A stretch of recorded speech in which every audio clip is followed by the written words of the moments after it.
नमस्कार दोस्तों, स्वागत है आपका हमारे चैनल पर, जहां हम आपको ले चलते हैं अतीत की ओर, जहां कहानियां जीवंत होती हैं और हमें सिखाती हैं जीवन के महत्वपूर्ण पाठ।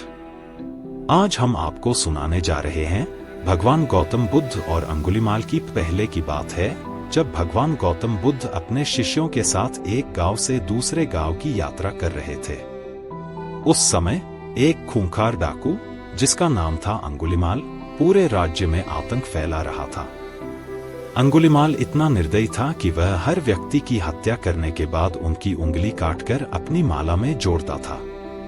उसकी माला में पहले से ही 999 उंगलियां जुड़ी हुई थी और वह अपनी माला को पूरा करने के लिए एक और उंगली की तलाश में था।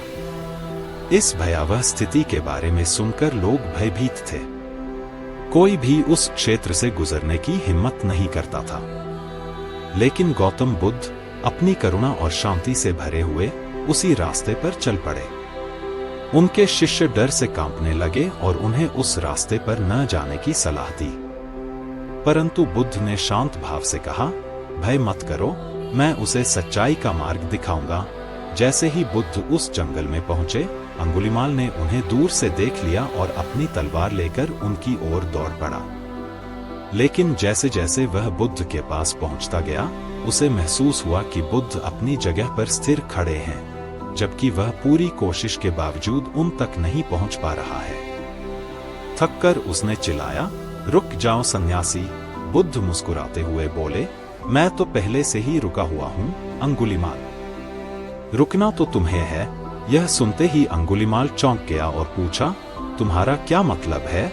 बुद्ध ने उत्तर दिया, मैं अहिंसा के मार्ग पर चल रहा हूं। मैंने सभी बुरे कर्मों को त्याग दिया है, यही असली रुकना है। लेकिन तुम अपने क्रूर कर्मों के चलते कभी भी स्थिर नहीं हो पाओगे। बुद्ध के शब्दों ने अंगुलीमाल के हृदय को छू लिया। उसे अपनी भूल का एहसास हुआ। वह रोते हुए बुद्ध के चरणों में गिर पड़ा और उनसे क्षमा मांगी।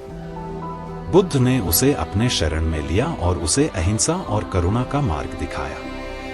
उस दिन के बाद से अंगुलीमाल ने अपनी हिंसक प्रवृत्तियों को त्याग दिया और बुद्ध के शिष्य बनकर धर्म के। दोस्तों, यह कथा हमें यह सिखाती है कि किसी भी परिस्थिति में प्रेम और करुणा से बड़े हृदय परिवर्तन किए जा सकते हैं।